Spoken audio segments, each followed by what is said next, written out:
Dua pemain yang baru dinaturalisasi, Mauro Zelstra dan juga Emiliano Jonathans, sudah bisa dimainkan di FIFA Matchday melawan Lebanon mendatang.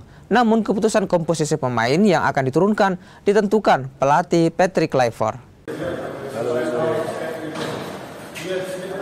Meski baru disumpah dan disahkan sebagai warga negara Indonesia, dua pemain diaspora, Mauro Zelstra dan Emiliano Jonathans, sudah bisa memperkuat timnas Garuda di duel FIFA Matchday. Keduanya sudah ikut dalam latihan resmi skuad Garuda di Stadion Gelora Bung Tomo, Surabaya, Kamis malam. Kehadiran dua pemain dari Liga Belanda ini akan semakin memperkuat lini serang armada Patrick Kluivert. Mauro Zelstra yang berposisi striker bisa mengganti posisi Ole Romani yang cedera. Sementara Emiliano Jonathans bisa diplot sebagai penyerang sayap. Manajer Timnas Indonesia Sumarji bilang secara regulasi Mauro Zelstra dan Emiliano Jonathans sudah bisa memperkuat Timnas Indonesia melawan Taiwan. Namun, keputusan dimainkan tidaknya kedua pemain tergantung pelatih Patrick Kluivert.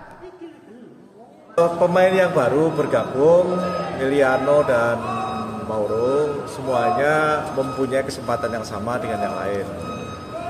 Jadi kalau ditanya main tidak atau tidak main, ya nanti kita lihat pada saat official training ini, ya nanti kita akan lihat karena berkaitan dengan siapa-siapa yang akan di line up-kan tentu belum sekarang.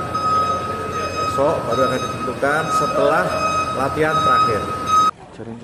Sementara untuk pemain diaspora lainnya, Adrian Wibowo belum bisa diturunkan dalam laga FIFA Matchday ini. Karena paspor Indonesia milik pemain LA Galaxy ini belum keluar.